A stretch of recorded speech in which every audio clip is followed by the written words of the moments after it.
Sejam muito bem-vindos. Vamos acertando aqui as coisas pra gente começar. Brunão,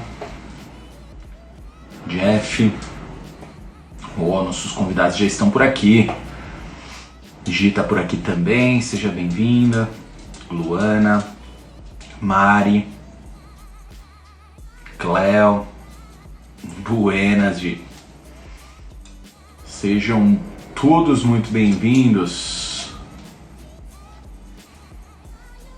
Já vi aqui que os nossos convidados estão por aqui.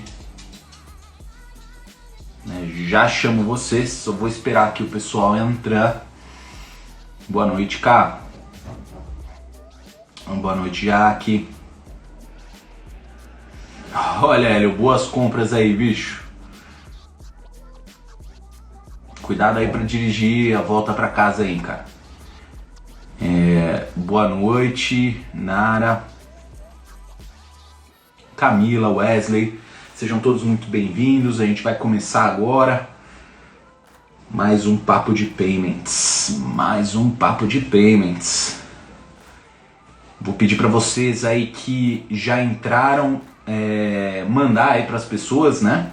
Mandar para as pessoas que estão, que vocês acham que provavelmente aí vão usufruir também, né? Da live, talvez tenham esquecido. Vamos lá. Bom, deixa o pessoal ir entrando. Aí, eu já chamo nossos convidados, tá? Vou só dar alguns recados que são super importantes, senão a Carol mata a gente. Carol, peraí que eu tô achando aqui nossos recados e eu já vou falar para todo mundo que tá entrando aí. Fernando, Natan, sejam bem-vindos. Onde está aqui todas as coisas nossas? Caderninho aqui. Boa. Sejam muito bem-vindos todos. É um prazer aqui poder falar com vocês novamente. Mais uma terça-feira. Bruna Catapano entrou também. Que legal. Muito feliz, pessoal. Muito feliz que vocês estão aqui. Vamos lá. Eu tenho alguns recadinhos aqui. E aí a gente já chama nossos convidados e a gente já começa, tá? Vamos lá. O pessoal tá entrando já. 60 e poucas pessoas. Tô sentindo falta de uma galera, hein, pessoal? Tô sentindo falta aqui. A gente viu que tinha umas 300 e poucas pessoas pra entrar na live hoje, né? Me parece que pelo menos umas 150 são necessárias aí, pelo que a gente vem observando aí nas lives, né? Bom, pra quem é nova aqui, eu me chamo Felipe Mariotto. O pessoal costuma me chamar de Mariotto. Eu sou cofundador da RLA, né, a Risk Leadership Academy, que é uma escola de líderes de risco, né? E a gente abriu a escola no passado, né, com o Fraud Bootcamp, lançando o Fraud Bootcamp, que foi a primeira formação nossa, tá? Para quem não conhece, quiser pesquisar, bem maneiro, tá? Bem maneiro. Depois a gente fala mais sobre isso. E aí a gente decidiu, mais do que formar as pessoas, né, com um curso completo, a gente decidiu gerar valor para a comunidade aí de forma gratuita, né? Como é que a gente pode trazer grandes especialistas, pessoas que têm boas histórias, né, para compartilhar com a gente melhores práticas, compartilhar com a gente um pouco do gás, do sentimento, da vontade, do orgulho, porque às vezes a gente está precisando de uma técnica, às vezes a gente está precisando de uma dica, como eu faço isso, como faz aquilo, mas às vezes a gente está precisando de um gás, às vezes a gente está precisando de continua que vale a pena, sabe? Não desanima, vambora. A gente sabe do desafio que é trabalhar com risco, trabalhar com fraude, e por isso que a gente decidiu trazer esse papo que mistura aí técnica, estratégia e um pouco de do lado humano aí que a gente fala, né? Um pouco de inspiração para vocês, tá bom? Muito bom, muito bom. Para quem tá gostando aí, quem gostou da proposta, pô, manda aí um foguinho, um coração aí. Eu não sou muito das lives, mas manda um negócio aí para nós saber que a gente tá do lado certo, tá? Vamos lá. Esse daqui é o quarto Papo de Payments, né? A quarta edição do Papo de Payments. A gente já falou sobre operações, a gente já falou sobre e-commerce, a gente já falou sobre autenticação. E hoje a gente vai falar sobre como crescer dentro do mercado de fraudes, né? Como crescer na carreira, como atingir o próximo nível, né? O que a gente precisa para o próximo nível. Para isso a gente decidiu trazer 3 pessoas, um deles aqui já é velho de casa, outras 2 pessoas talvez vocês já conheçam, talvez não, mas eu tenho certeza que vocês vão adorar elas. São amigos pessoais, né? Tive o prazer de cruzar com eles durante a minha trajetória e tenho certeza que vocês vão gostar também, tá? Antes da gente começar, vale a pena só comentar com vocês o seguinte: essa daqui, a gente vai ter mais 2 papos de payments, tá bom? 2 papos de payments, muito provavelmente a gente já vai falar para vocês nas próximas 2 semanas, né? E aí, daqui 3 semanas, a gente vai ter um evento especial, que é o evento para abrir as inscrições do próximo Fraud Bootcamp, tá? Então, para quem estava ansioso aí, a gente depois explica direitinho o que vai acontecer, tá? Mas a gente vai fazer uma masterclass sobre o Open Banking, riscos no Open Banking. Mas isso vai ser uma masterclass mais fechada, né? Aqui a gente pode falar à vontade, porque é aberto aqui, às vezes entra um fraudador ou outro, né? Mas a gente toma cuidado de não falar tantas estratégias, não falar tantas coisas, né? A gente vai fazer uma masterclass privada no Zoom para poucas pessoas, para quem tiver interesse, né, de fato, para saber o que é que vem aí de Open Finance, Open Banking, que é um negócio que está vindo aí, como é que isso afeta o nosso mundo de fraudes. A gente vai contar tudo nessa masterclass, tá bom? E um evento especial de inauguração aí, abertura das vagas do próximo Fraud Bootcamp. Beleza? Caroline, Carol, acho que eu dei todos os recados, tá bom? Vamos embora. Vamos trazer aqui os nossos convidados. Vamos lá. Estou aceitando vocês. Acho que faltou só o Anzai aqui, que ainda não apareceu. Vamos lá.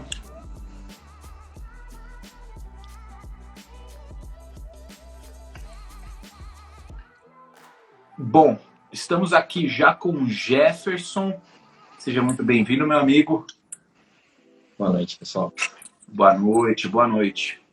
Deixa eu ver, fala de novamente para eu ver se todo mundo está ouvindo. Boa noite, estão todos me ouvindo? Top. Muito bom. Marcião também aqui. Senhor Márcio, seja muito bem-vindo novamente aqui à RLA. Boa noite, meu caro. Boa noite a todos. Me ouvem bem? Consigo te ouvir super bem. Ótimo. Estou chamando o nosso último integrante. Olha ele aí. O senhor Renato Anzai. E aí? Seja muito bem-vindo, meu caro. Valeu. Conseguem, todos ouvem bem, pessoal, por favor? Super bem. Legal. Pessoal do chat aí, tá ouvindo bem? Tudo certo?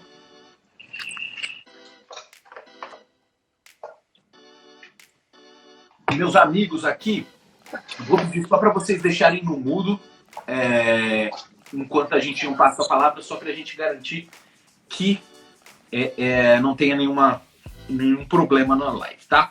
Vamos lá, vamos começar, pessoal. Eu estou muito feliz que vocês estão aqui. Muito obrigado pela participação aí de vocês. É sempre muito bom poder bater um papo Eu tô muito orgulhoso do Papo de Payments, gente, de verdade. Tanto do privilégio de poder falar com tantos profissionais, quanto da turma que tá vindo assistir. Assim, pô, a gente tá tendo um prestígio absurdo, assim, muito maior do que a gente imaginava. Pô, a noite de terça-feira, plena terça-feira, mais de 100 pessoas aqui, 115 pessoas olhando. Então, porra, muito legal, muito legal. Para quem não conhece os participantes, vamos fazer uma breve apresentação, pode ser? Vou pedir para vocês falarem nome, empresa atual, tá? Empresa que vocês estão, experiência com fraude, né? Quanto de experiência com fraude que vocês têm e o que vocês estão fazendo atualmente na empresa de vocês, pode ser? Vamos lá, vamos começar aqui com o Jeff, pode ser? Jeff, fica à vontade. Bom, boa noite, pessoal, tudo bem? Aqui tem só um outro ponto também, viu, Marioto? Além de estarmos aqui com essa galera hoje, numa terça-feira, praticamente no horário nobre, entendeu? Então o grau de importância é maior, né? E já fazendo a introdução aqui, pessoal, meu nome é Jefferson Cerqueira, eu atualmente estou no Banqui, é uma instituição de pagamento, ela é um braço da Via Varejo, tá? E estou na área de fraudes, na área de prevenção a fraudes há cerca de 10 anos, 10, 11 anos, né? E atualmente eu sou gerente de prevenção a fraudes como um todo, então tanto para conta digital, produtos financeiros, toda a parte transacional banking, migrando para cartões também, então parte de projetos, então a gente tem um chapéu 360 aqui dentro da área de fraudes. E quanto tempo, o Jeff, você tem de fraude? 10 anos, 10 para 11 anos. Fazer 11 anos já. 11 anos. Seja muito bem-vindo, meu cara. Vamos, Márcio, fica à vontade aí. Bom, boa noite novamente a todos. É um prazer enorme estar aqui com essas feras e estar presente aqui com essa turma assistindo aqui, é bem legal. Bom, me conheçam por Márcio Souza, Márcio Lima, dependendo da instituição, me deram este e-mail. Mas, enfim, eu estou como gerente de prevenção à fraude na Boa Vista, na vertical de antifraude, que carrego também a marca Conduto, né? Que é a empresa que foi adquirida. Estou há pouco mais de 15 anos no ramo. Comecei lá atrás, em banco, na iniciação ali de cartões. Depois fui para varejista, e aí lá foi uma escola, fiquei por 11 anos. Iniciei numa área que se chamava prevenção à fraude, mas era ligado basicamente ao crédito, ao mundo físico, então documentoscopia, a gente fazia análise de fraude interna, fraude externa, depois fui para treinamento, para investigação, depois uma passagem por repressão também, e aí de lá fui para um grande marketplace e estou há um pouco mais de 2 anos na área do fornecedor, né? Fui pro lado de lá. Então, é um pouco aí da minha experiência. Muito bom, seja bem-vindo. E aí, uma coisa antes, a imagem de você, do Jeff tá travada para vocês? Não estou vendo ele aqui. Não, pra mim tá normal. Tá normal? Para mim, então, tá travado. Mas se tá normal para vocês, beleza. Mas vocês não ouvem? Agora, Anzai, fica à vontade. Eu tô ouvindo sim, Jefferson, só pra responder ele aqui. Bom, boa noite, pessoal. Boa noite às 130 pessoas que estão vendo a gente. Igual o Jefferson falou, no horário nobre aqui, acompanhando a gente. Eu tô igual o Jefferson, acho que tenho 10 anos em prevenção a fraudes. E igual o Márcio, já rodei por todas as cadeiras aí também. Todos os tipos de instituição, e agora eu tô como gerente de prevenção a fraudes lá no iFood. Muito de prevenção, tô mais na cadeira de prevenção, mas acho que até tem um pessoal do iFood aqui que vai concordar, a gente acaba vendo tudo lá, né? Então, não tem um pilar específico, a gente vai para onde estiver pegando fogo e resolve a fraude. Né? Muito bom, e eu vi que você tá com uma das camisas que a gente fez aí. O que é que tem nessa camiseta aí? Os pilares, né? É um pouco... Isso daí, pessoal, é um pouco do plano de fundo que a gente vai usar hoje, né? A gente vai falar um pouco mais de prevenção aí, detecção, né? E dar um panorama geral para esses dois pilares, tá? Vamos lá, vamos começar. Eu queria perguntar para vocês, pessoal, uma questão que veio para a gente aqui em algumas caixinhas, alguns comentários vieram, né, desde os outros papos de pênalti, que tem a ver um pouco sobre motivação, talvez, ou propósito. Eu queria perguntar para vocês, depois de ter passado tanto tempo, né? O que essa área de fraude traz para vocês em termos de propósito? Entrei em fraude. O que a pessoa pode esperar em termos de propósito? O que preenche nela? Vou começar com o Jeff. Jeff, fica à vontade. Pô, essa é uma ótima pergunta, né? Porque lá atrás, quando a gente caiu na área de fraudes, a gente não foi para a área de fraudes porque basicamente a gente queria ou porque apareceu alguma oportunidade, né? Então, você começa a entender do propósito muito tempo depois. Então, naquele momento, se você tem a curiosidade de uma atividade nova, que tem um belo de um dinamismo, que você não tem uma rotina, que, nossa, estamos falando aqui com situações em que temos fraudadores, é algo que desperta muito mais a curiosidade do que entender qual que é o propósito, não do profissional que esteja na área, mas da área como um todo, né? E você descobre ao longo dessa jornada que uma área de prevenção a fraudes, uma área de risco, quem atua nessas cadeiras, e aí depende se é um analista, se é um coordenador, se é um gerente, se é um head, o propósito de estar numa área dessa vai muito além do que era percebido anteriormente. Então, hoje, o grau de importância é justamente qual? Uma área de fraudes, uma área de prevenção a fraudes, nada mais é que garantir, né, ela garante a saúde financeira de qualquer instituição, seja ela de pagamento, seja um banco de fato, seja uma instituição financeira. Então, fazer parte desse universo, nós temos uma grande missão. A primeira, prevenir, né, que a instituição tenha perdas financeiras por ações fraudulentas. E segundo, como que eu, nessa cadeira, consigo prover soluções para conseguir contribuir com a instituição financeira, seja numa frente de aquisição de novos clientes, seja na frente de aumento de liquidez ali de um produto, seja no aumento de um TPV de um produto específico, seja no aumento de faturamento da própria instituição.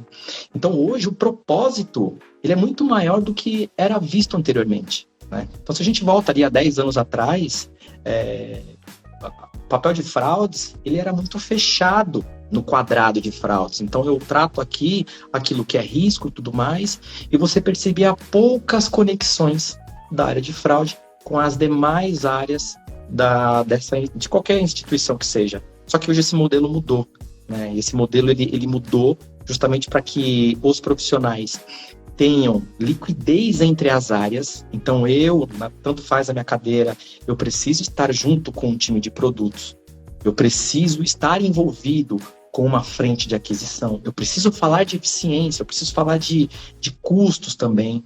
Então, eu acho que o propósito hoje ele ficou muito mais amplo do que era inicialmente. Animal. Márcio, eu quero te estender essa pergunta, mas queria que você se tiver algum ensinamento aí pra gente, que eu lembro que num bate-papo você me trouxe uma origem aí de uma palavra que eu achei sensacional. Comenta pra gente, por favor. Claro. Bom, acho que o que eu poderia acrescentar aí na fala do Jeff é o seguinte, se a gente pegar o risco de fraude como um todo, e no amplo sentido ali da coisa, o profissional de antifraude, né, de risco e o nome que se dê ali para essa área, ele precisa ter assim, a conscientização de que ele é um aliado do produto, do negócio, como o próprio Jeff disse, né? Então, assim, por mais que a gente tenha aquele sentimento de que, poxa, a gente trabalha com a parte suja do negócio, de repente nós somos vistos interna e externamente como alguém que burocratiza a coisa e etc., a gente precisa também ter a conscientização e a racionalização de que nós temos um inimigo do lado de lá, né? Porque ao mesmo tempo que a gente quer vender, quer fazer negócio, quer lucrar com as coisas, né? Quer seja um banco, um varejo ou algum site, etc., a gente sabe que estamos inseridos num mercado ou num local que tem uma procura muito grande por coisa errada, né? Vamos dizer assim. E aí, quando a gente fala de fraude, no Brasil, a gente fala de um crime que é o famoso estelionato, né? 171, quem nunca ouviu falar. E aí, eu me lembro bem, quando a minha passagem lá por treinamento, a minha forma de falar com a galera ali nas turmas de treinamento era quem era ou qual é o perfil desse cara que a gente tenta combater, né? A pessoa ou a mente que está do outro lado, né? Então, quando a gente pega a própria origem da palavra estelionato, ela vem do latim stélio. E que é o stélio? É um camaleão, né? Aquele lagartinho que muda de cor, e que geralmente ele tenta estar inserido ali no meio da muvuca, do povo, né? Então, aquelas fraudes, ou aqueles comportamentos, quer seja ele no mundo físico, no online, às vezes numa base, através de um robô, um bot, etc., ele sempre tenta se parecer muito com um bom cliente, né? Com um bom perfil, com a característica igual. É lógico que a gente ainda vai pegar aqueles que tentam andar num campo aberto, né? Um valor agregado, um produto, ou uma compra muito alta, fora da curva, um comportamento diferente, mas se a gente olha para o profissional, né, o desafio, o propósito do negócio é tentar olhar naquele mundaréu de negócios que estão sendo feitos e transações e uma série de coisas e tentar tirar ali, pescar quem não se parece com algo bom, né, o cara suspeito ali. E a arte de fazer isso, que aí eu chamo de arte, né, acho que empoderei essa palavra aí, quem trabalha com isso sabe que é uma arte, não é fácil, não é fácil, mas eu acho que tem que ter esse sentido, né? A área de fraude é muito aliada, como o Jeff disse, dos negócios, então ela tem que estar envolvida desde do início ali do projeto, de um produto, e tem que ter profissionais que tenham estômago para isso, né? Que vão ser contestados sim, em um momento de venda, você está barrando meus negócios, conseguir trazer e esclarecer como a gente consegue ser aliado, né? Diferentemente de outras áreas das instituições que geralmente geram lucro, o nosso papel é evitar perda. E aí é um pouco mais difícil de tangibilizar. E aí que entra esse poder ali de argumentação de negócios e etc. Animal. Anzai, eu lembro da gente bater no papo sobre sentido, né? Porra, tô feliz onde eu tô, não tô feliz onde eu tô. Isso há muito tempo atrás, né? Pra quem não conhece, pra quem não sabe aí, o Anzai, a gente já trabalhou junto em diversas coisas aí. Inclusive com fraude, né? E uma das coisas que a gente sempre falou foi... Porra, a gente tem a sensação de que tá fazendo certo. De que tá jogando pelo certo. Não tá jogando pelo errado. Tá protegendo pessoas e tudo mais. Eu queria estender essa pergunta para você aqui. O que você acha que trabalhar com fraude traz em termos de propósito? Eu tava lembrando disso mesmo, Marioto, porque o Jefferson falou do propósito na empresa de salvar muito negócio, o Márcio de treinamentos, e eu lembrei do treinamento lá do City. Eu vi que tem um monte de gente de City. Que os profissionais de fraude a gente às vezes não lembram, sabe? Mas o propósito às vezes se estende muito maior do que na nossa empresa, assim. Então, acho que até por ser uma empresa americana, isso fica mais evidente, né? Então, putz, para onde vai o dinheiro da fraude, sabe? Putz, o que a gente financia? Para onde ele é usado? Então, putz, ele é usado em lavagem de dinheiro, financia terrorismo, tráfico, né? Então é um propósito muito maior. Às vezes parece meio distante da nossa realidade, mas no final é para onde vai o dinheiro, né? Então, os grandes criminosos usam para isso. Então, eu lembro muito claro de um treinamento do City que era isso, né? Porque eles estão diretamente ligados em combate a isso, né? Terrorismo parece uma coisa muito longe pra gente que tá no Brasil, né? Mas o dinheiro acaba indo pro mesmo lugar no final, né? Então a gente acaba salvando, acho que o nosso propósito não só da nossa empresa, né? De ser uma empresa saudável, né? De dar lucro com bastante faturamento e pouca fraude, mas a gente esquece às vezes desse outro propósito maior que, para onde vai o dinheiro da fraude, sabe? Para onde tem um monte de documentário no Netflix, né, de Follow the Money, que é isso, né, para onde é usado. Então acho que tem um propósito bem maior que é isso, sabe? Cara, isso é animal, né? Isso é inacreditável, para falar a verdade, inacreditável, porque se for pensar, a gente tá falando muito, né? Tá se falando muito sobre ESG, impacto ambiental, impacto social, impacto, todos os vieses que a gente pode olhar um negócio e como ele impacta a sociedade. E olha como a gente, profissional de risco, profissional de fraude, a nossa função de existir, com isso que o Anzai falou, se torna já, vou usar uma palavra difícil, hein? Uma situação sine qua non, olha essa palavra, pega essa, não sei nem soletrar, de impacto social, velho.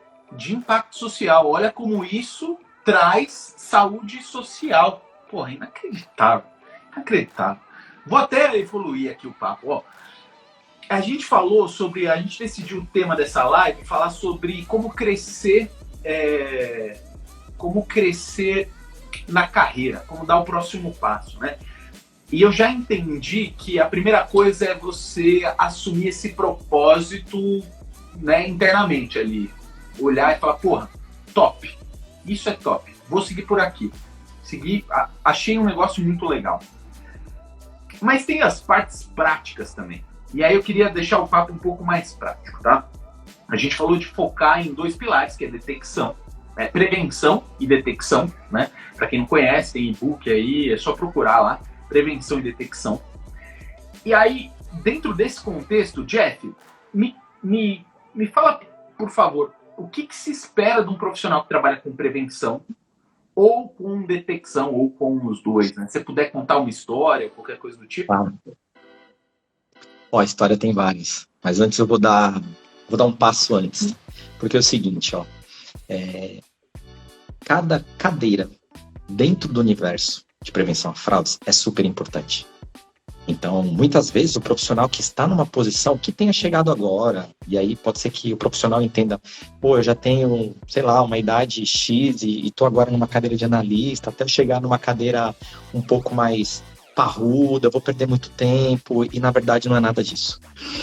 Primeiro, uma cadeira de analista, vamos considerar um step mais baixo ali, né, se for falar hierarquicamente ali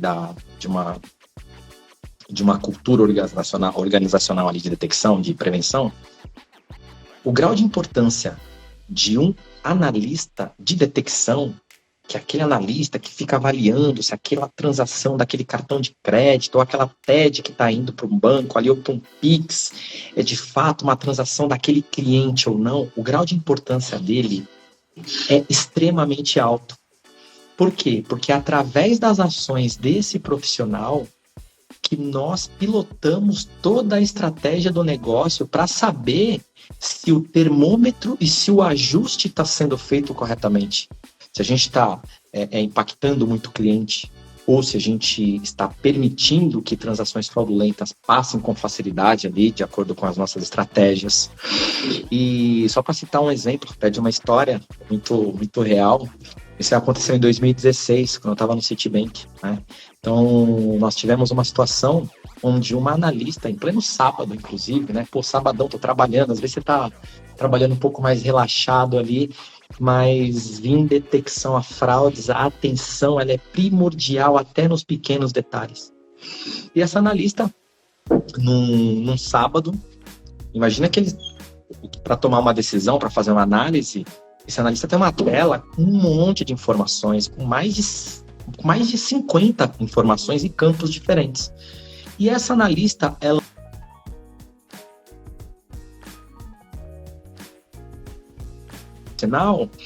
ela identificou um conjunto de números, né, que na época determinava qual que era o POS entry mode da transação, que era um número diferente.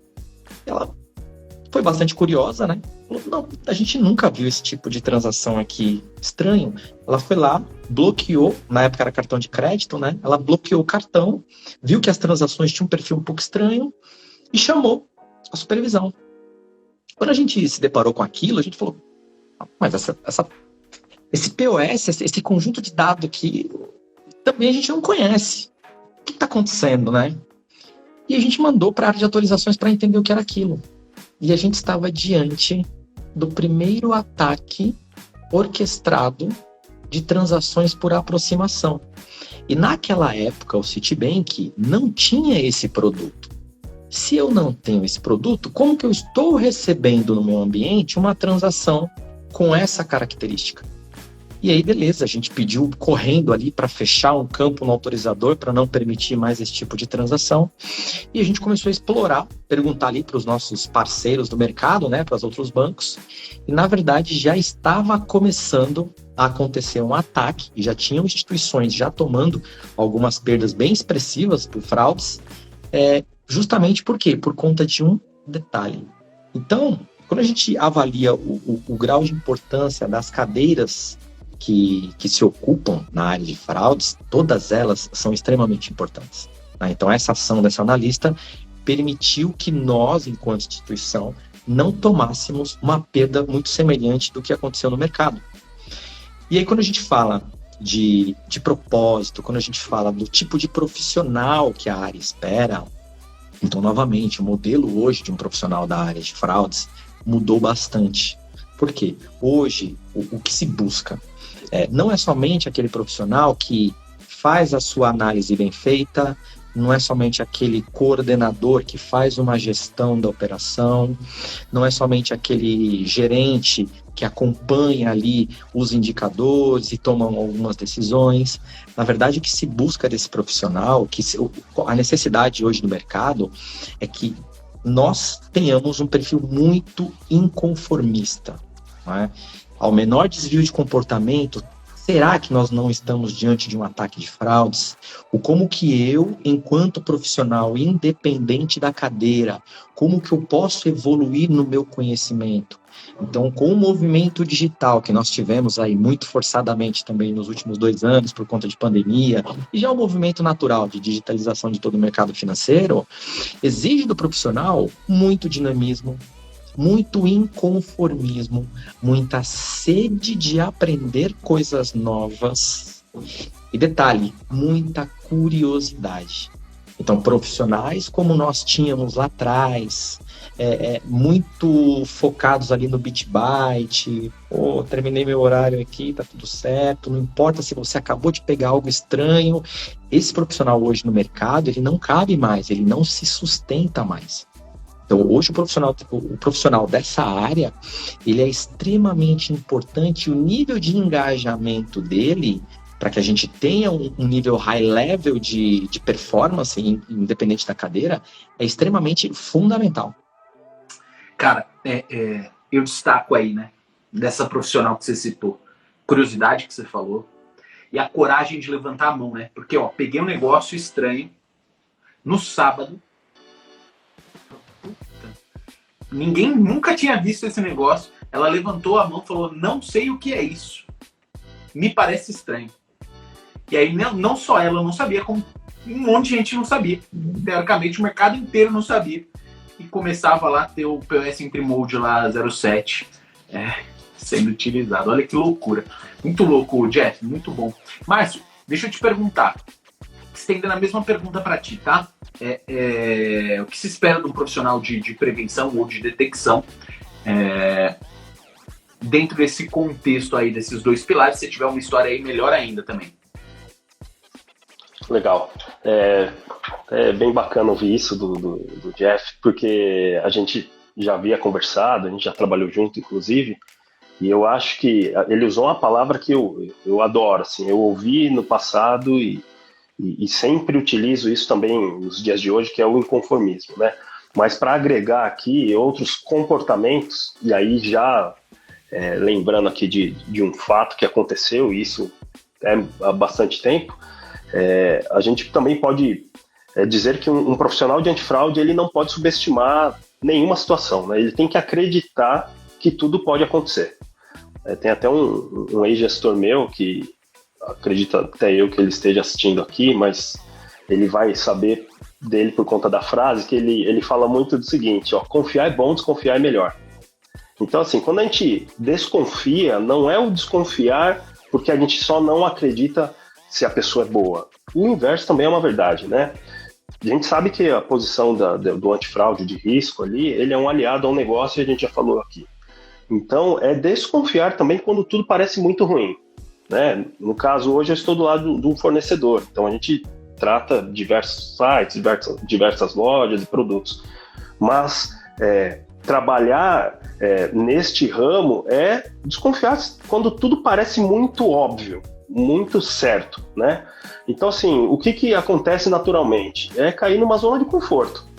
Algo que você fala, não, todo dia você acorda e vai fazer, e geralmente os analistas trabalham com grandes massas de dados ou quantidade de pedidos, e todo dia você está ali e acaba caindo nessa zona aí de subestimar alguma coisa, achar que sabe de tudo, né? E a fraude, né? O ramo de fraude, infelizmente, nós que estamos inserindo aqui basicamente no mercado nacional, e a gente sabe que no nosso mercado aqui, o Brasil se destaca muito na região, tem outros países também aqui na região que são parecidos com a gente, mas Brasil, a gente sabe como é.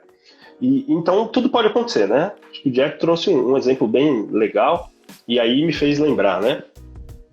Há um tempo atrás, quando eu estava ainda na área de investigação, chegou uma denúncia ali através de uns problemas que estavam acontecendo em um determinado ponto de venda, e aí tinha uma concentração que apontava para uma loja, né? Era no mundo físico ainda. E a gente falou, poxa, alguma coisa está acontecendo ali. Ou a gente está sendo vítima de ataque, né, externo, ou tem conluio com a gente interno.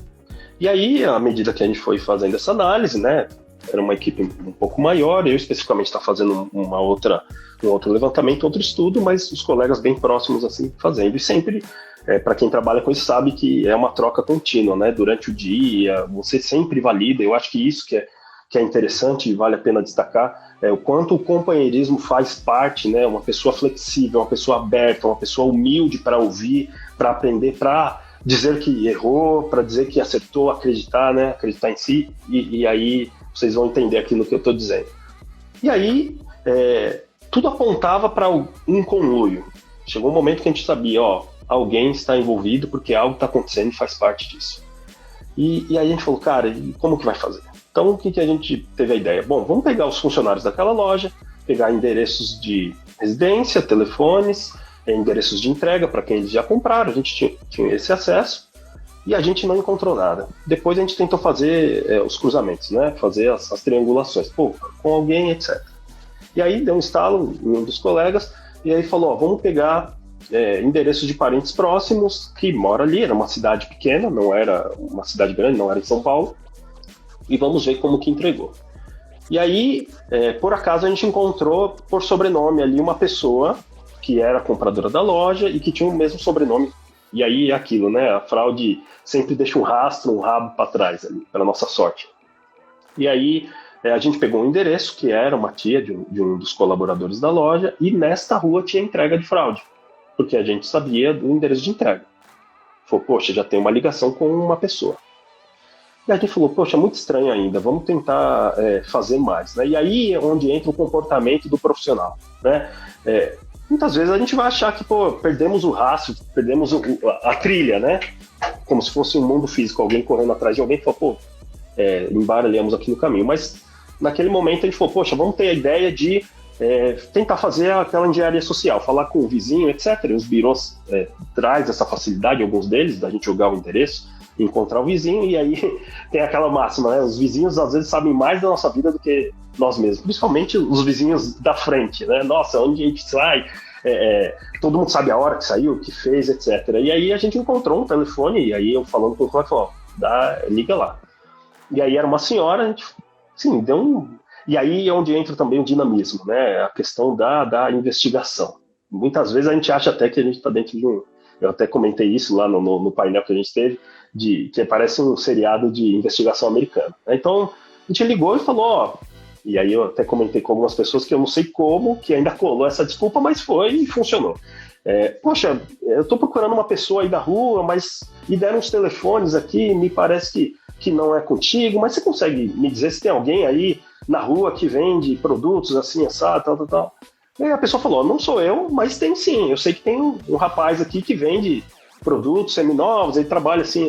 Então a gente já tinha um depoimento ali, um fato que ligava, mas a gente não sabia quem ainda.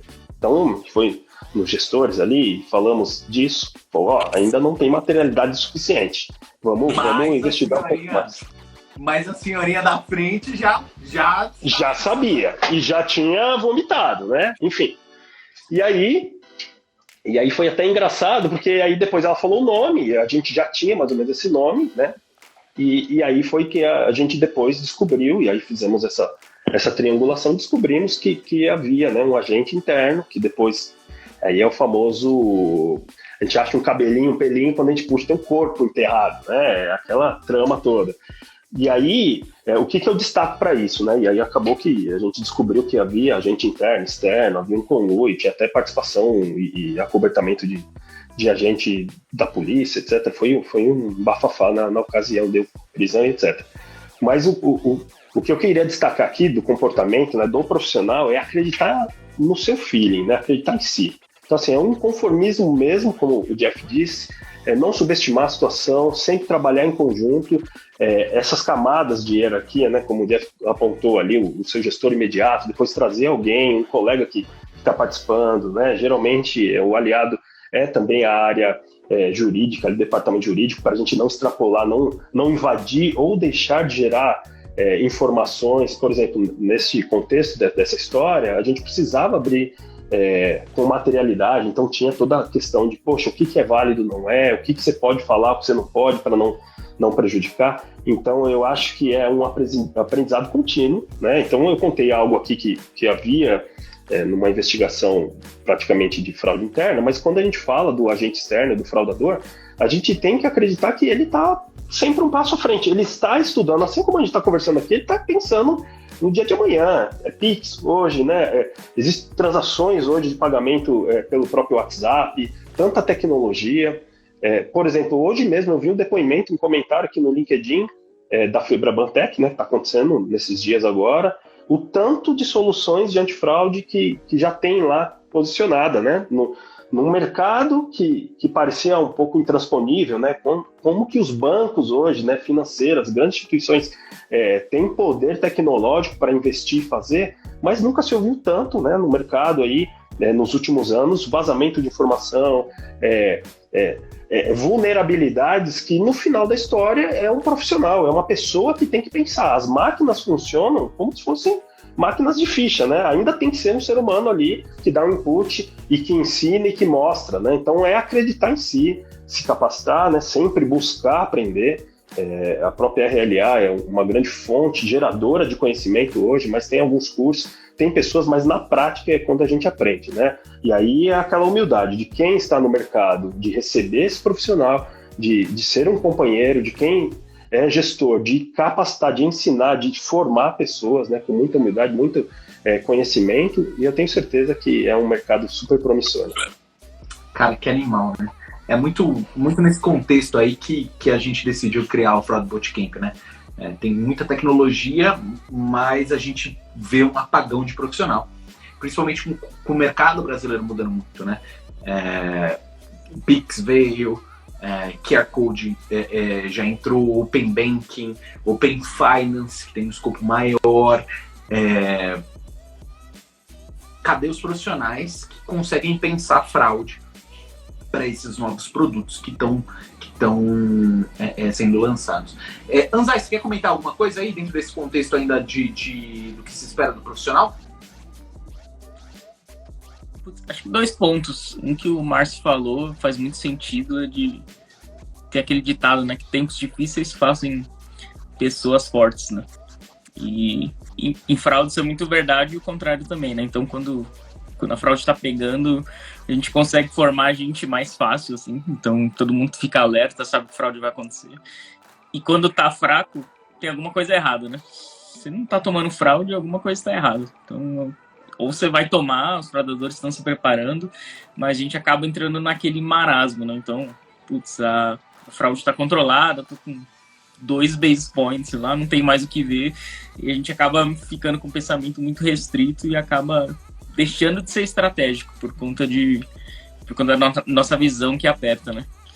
E um ponto do profissional, eu não sei nem se tem tradução de ser accountable, sabe?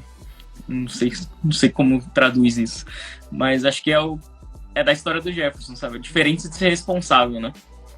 Porque a analista do Jefferson tinha a responsabilidade de bloquear esse caso para a fraude.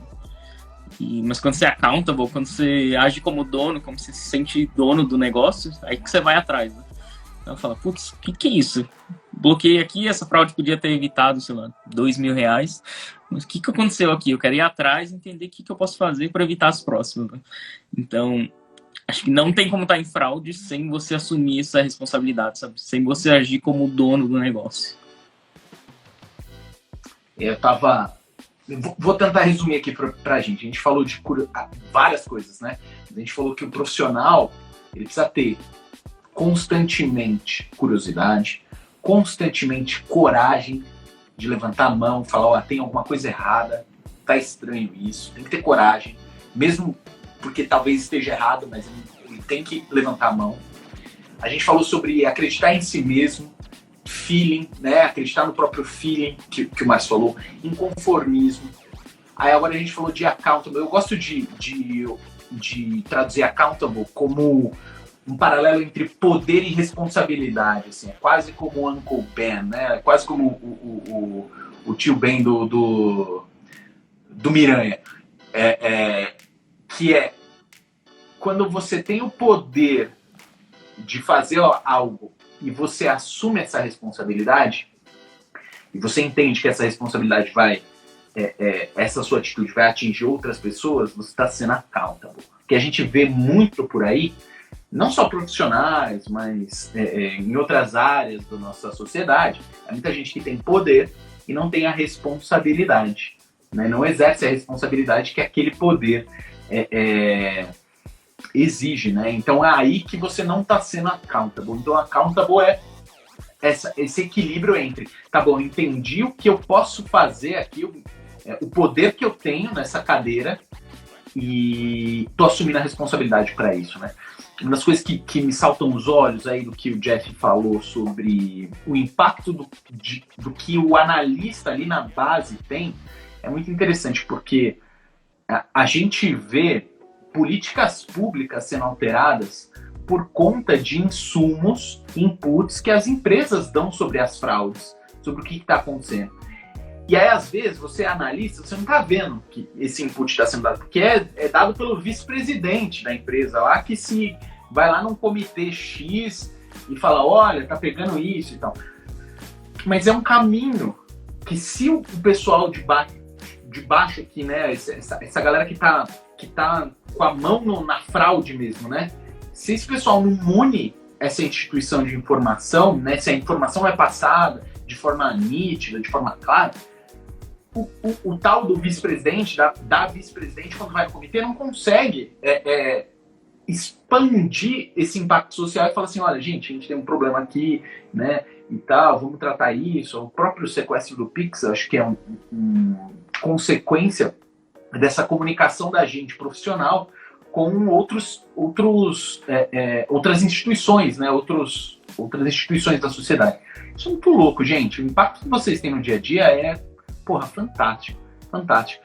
Pô, vou evoluir o papo aqui. Nossa, desculpa, gente. Vou evoluir o papo aqui. Uma coisa que me chamou a atenção, a gente falou de analista, né? Mas eu quero falar sobre líderes. Quero falar para quem já coordena uma equipe, já é líder de uma equipe, ou até é líder de líderes, né? Um gestor já, né? Já gere algumas pessoas, que gerem outras pessoas. Eu quero te perguntar o seguinte, Jeff. Na verdade, vamos pro Jeff. A postura do líder, a postura do coordenador, da coordenadora, do gestor, da gestora, influencia no dia a dia de uma equipe de fraude? Porque me parece que mais do que outras áreas, postura e valores é algo que influencia muito. Comenta para mim, por favor. Bom, a gente tem que partir de uma premissa, né? Que, apesar de ser clichê, ela permanece hoje, é uma verdade. Que o gestor, a equipe é espelho do gestor. Né? E qual que é o grande ponto? Você é observado a todo momento. Você está numa área que lida com risco financeiro, apesar de não lidarmos com o dinheiro em espécie, certo? Então, se você tem uma postura onde nada passa batido aos seus olhos, você transmite isso para o seu time. Né? Então, muito do como você reage a situações extremas, muito como você reage a situações que podem parecer simples, que entra no que o Márcio trouxe anteriormente, o como você lida com o seu posicionamento, a sua fala, a sua reação diante de situações dentro do universo de prevenção a fraudes, demonstra para o seu time a segurança de que você está sendo liderado por um time, você está sendo liderado por um gestor, por um coordenador, por um gerente, enfim, que ele sempre vai buscar tomar as melhores decisões. Pode ser que ele não acerte, pode ser que ele tome algumas decisões erradas, mas sempre houve a intenção de prevenir fraudes e proteger a instituição, o e-commerce ali que seja.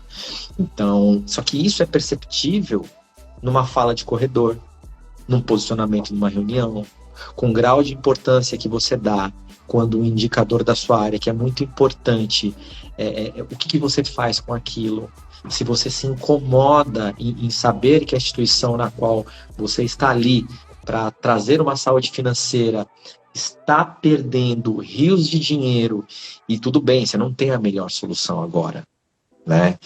Mas o que você pode fazer com o que você tem na mão? É muito comum você se deparar com situações, e não só voltado para líderes, né? Mas também para os liderados, para outras pessoas dentro desse ecossistema, que é o seguinte: temos um problema, estamos perdendo milhões por fraudes, e para poder barrar essa fraude de maneira coerente, né, o melhor dos mundos, cara, eu preciso daquela solução que custa ali logo na largada R$500 mil. E a instituição vai falar para você: cara, não tem esse dinheiro agora. E aí? Então eu não consigo fazer nada. Não é assim. Não é assim. Sempre tem algo que possamos fazer. Hoje é muito comum e muito normal de se ouvir por aí os famosos war rooms, né? Ou seja, temos um problema, todos nós entramos numa sala de guerra e todo mundo só sai de lá quando esse problema for resolvido. E detalhe, ficamos 2 horas numa sala, 3 horas, 5 horas que seja, 8 horas que seja, a solução ela aparece. Detalhe, ela aparece com o que a gente tem na mão. Então, a postura do profissional em relação ao que ele faz mostra para a equipe qual que é o caminho a seguir. Se a equipe estiver sendo liderada por um profissional onde, temos um problema, tudo bem, faz parte aí, não tem o que fazer, cara, você começa a levar dúvidas do propósito pelo qual aquele profissional está naquela cadeira. Então, o profissional, ele pensa: cara, se o meu líder, diante desse cenário, tem essa postura, cara, o que eu estou fazendo aqui? Então, o meu trabalho não tem tanta importância assim, né? Então, mudança de mindset é primordial. É lembrar que no momento que você assume uma cadeira como essa, seja porque você foi promovido, ou seja porque você fez uma transição de uma instituição para outra, quando você senta nessa cadeira, todas as pessoas ao seu redor despertam expectativas em cima de você. E nós, por sua vez, o que a gente precisa levar para eles? Perspectivas.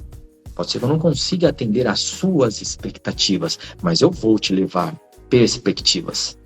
Então, ser profissional na área de fraude, ser um líder, né? E aí não importa se é gerente, se é um coordenador, se é um head, o seu posicionamento diário, a sua postura, na sua essência, é o que vai dizer o sucesso da área como um todo. Cara, porra, dá pra assinar aí embaixo, em algum lugar, aqui, isso daí? Porra, inacreditável. Desculpa, trouxe o doguinho aqui porque ele tava lá. Mais um participante na live. A live, então eu trouxe no colo. Esse daqui é o Pix. Brincadeira, não é Pix não o nome dele, mas é pequenininho. Gente, depois, se a gente... Eu vou fazer a volta, Jeff. Depois eu queria que você me contasse aquela história do SimSwap. Pode ser? Boa. Marção, me conta aí, influência do gestor, se você tem alguma história aí o que esse gestor, esse líder, esse coordenador, ele precisa ter dentro de prevenção e detecção de fraude? Legal. Bom, eu acho que o Jeff falou bastante coisa bem bacana, específica do profissional ali, de um gestor.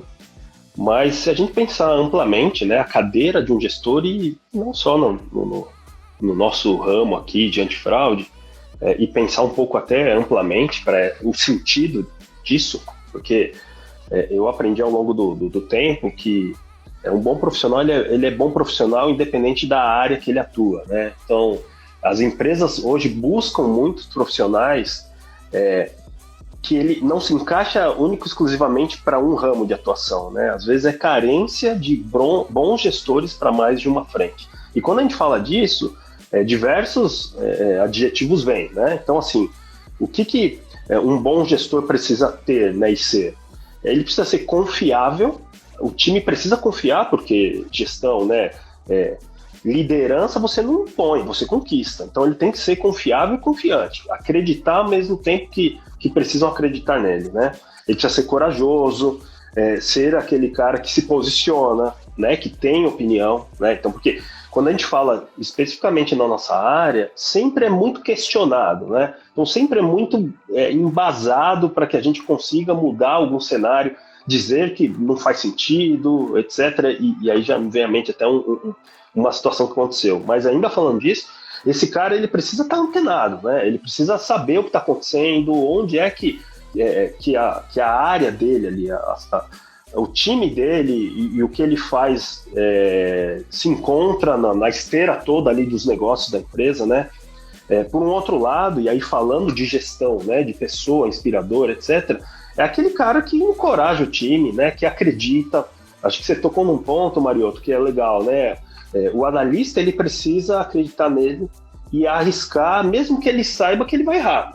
Aqui, na verdade, e aí eu lembro de frases, né? Uma vez eu gosto muito de basquete, assisto muito basquete americano ali, e aí o cara fala, ó, errei muito mais vezes os arremessos do que acertei. E aí, às vezes, para o cara jogar um mês todo, não sei, o cara joga 8 partidas, 10 partidas no mês, o cara treina todo dia e arremessa milhares de vezes. E quantas vezes depois, quando a gente está assistindo, a gente fala, pô, mas como o cara errou um arremesso desse? Até eu, se estivesse lá, faria. Não é fácil falar de longe. Mas quando o cara tá lá fazendo, né, o time tá fazendo, ele tem que apoiar, ele tem que encorajar. É um cara que não pode ser egocêntrico, né? Eu acho que nesse mercado, a gente trouxe exemplos aqui de que às vezes você não vai ter a razão. Alguém vai se destacar. E é muito... Para quem gosta disso, é muito recompensante quando a gente vê alguém do nosso time indo bem e que a gente encorajou, a gente capacitou, né? Então, eu costumo usar o exemplo, né, no time, assim, com que eu trabalho, que nós somos como uma engrenagem de um relógio, aqueles relógios de parede, geralmente, né? Na frente ele tem 2 ponteiros e os números. E por trás você abre e tem uma engrenagem que é feita de várias peças, menores ou maiores, mas que uma depende da outra. Então ali a gente está falando de hierarquia, mas time é aquilo, cada um no seu papel. Um bom gestor é aquele cara que geralmente não executa, e aí ele é um facilitador, né? Então, assim, ele precisa ser o cara que está ali no topo da frente do trabalho, olhando o que está acontecendo, tirando as coisas da frente, né? Um bom líder vai na frente, então tirando os espinhos, as pedras do caminho, sendo um facilitador do trabalho e encorajando o time, né? Tem que ter essa visão estratégica das coisas ali. E no final, a gente fala bastante de risco ali, de prevenção à fraude, do lado de acreditar que as pessoas são sempre ruins, né? Que a gente sempre pega, se a instituição está azeitada, né? Se os processos estão azeitados, aquilo que vai para o time de fraude geralmente é aquilo que já tem a chance de ser muito ruim, né? Mas precisa ter essa visão estratégica do seguinte, precisa fazer sentido para o cliente e para o negócio, para a empresa. Então é a questão do lucro ali, lucratividade, ser transparente quando dá, quando não dá, não dá. Quando faz sentido seguir com uma estratégia que está dando certo e tem remendo, e quando chega a ponto, inclusive, de não seguir com uma estratégia. E aí entra aqui o exemplo, né, que me fez vir à mente. Eu estava, como eu disse, numa grande varejista, e aí teve uma estratégia ali, alguns anos atrás, das vendas, que eram vendas multicanais, então comprava no site e retirava em loja. E isso, logo que entrou, virou uma polêmica, né? Porque, apesar de eu ter vindo ali do mundo físico, documentoscopia, validação ali, autenticação tete a tete ali com quem se passava ou supostamente era, aquela forma de fazer o antifraude, a gente tentou flexibilizar para dar vazão e para a experiência ser multicanal mesmo. E aí eu me recordo, e tem colegas aqui que estão assistindo, a gente vai lembrar, que a gente tinha um pool ali de pontos de vendas, alguns deles eram mais controlados, porque existia uma capacitação profissional, então existia crediário, era um cara mais pronto ali para fazer essa autenticação na hora da entrega, e tinha outro ponto de venda, que era um pool de lojas, que não era o mesmo perfil de ponto de venda, era simplesmente um balcão de atendimento, que aquele cara a gente não tinha praticamente mão ali. E aí, o que o fraudador percebeu? Bom, se eu posso comprar no site e retirar neste ponto de venda, que é mais vulnerável, é lá que eu vou. E a gente começou a perceber que as compras começaram a aparecer, o chargeback começou a apontar para aquele bando de loja, e a capilaridade era gigantesca, até o momento que a gente sentou, e aí, como o Jeff falou, vira War Room, a gente começa a olhar e falou, cara, o efeito manada que a fraude acontece, né, onde passa um boi, passa uma boiada, e geralmente numa velocidade muito rápida, porque como qualquer outro crime, o cara quer sair rápido da cena do crime e levar o máximo de coisas que ele pode levar. E aí a gente chegou numa decisão, e aí junto com os gestores, e aí onde entra o papel do gestor, de que a gente ia pôr na mesa a possibilidade de não fazer mais retirada naquele grupo de pontos de vendas. Mas que estrategicamente era meio que pesadelo. Fala, cara, a gente tá falando de milhões em dinheiro que pode ser afetado. Mas a gente teve coragem. E aí eu me lembro que, muito encorajado também pelos gestores, gestora na ocasião, a gente tomou essa decisão. Foi super cirúrgico, foi assim, dói, lógico que dói pro bolso. Mas precisava estancar uma hemorragia ali, um problema que estava acontecendo, e para nós foi a solução. Então, assim, ter esse poder de decisão, essa racionalização de que faz sentido, às vezes, uma medida mais drástica, também faz parte. E aí é onde entra a posição ali do gestor, de dizer, eu apoio, faz sentido, né? Vamos lá, vamos seguir. Então, olhando para isso, né, quando a gente fala da cadeira de gestor, de analista, de estratégias, precisa ter gente com pulso firme. E aí depois colocar mesmo o seu papel, estabelecer as suas limitações, dizer, faz parte do negócio e a gente está envolvido. Né? É isso aí. Isso que você falou, Marcelo, vou tentar trazer um aspecto importante aqui para todo mundo que está assistindo, que é, se você não lidera ainda, se você ainda não lidera, aí a oportunidade de você capturar elementos essenciais da sua postura, elementos essenciais do seu comportamento. Isso que o pessoal está falando aqui é o que você precisa exercitar no dia a dia. E você precisa preencher essa cadeira antes de ocupar essa cadeira. Então, mostre esse protagonismo, mostre essa confiança, lidere por influência, ocupe essa cadeira de liderança na sua equipe antes de ser promovido de fato. Está aqui a receita do bolo já. Pelo menos parte da receita do bolo, me parece, né? Isso é muito louco. Ô, Jeff, antes de passar pro Anzai, Jeff, me conta aquela história lá do SimSwap.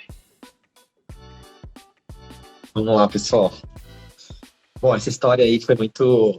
No princípio, ela foi até meio tenebrosa, digamos, né? O que aconteceu? Eu tinha poucos dias no Citibank, mas era questão de 2 semanas, 3, algo super poucos dias mesmo como líder de toda a operação de detecção a fraudes.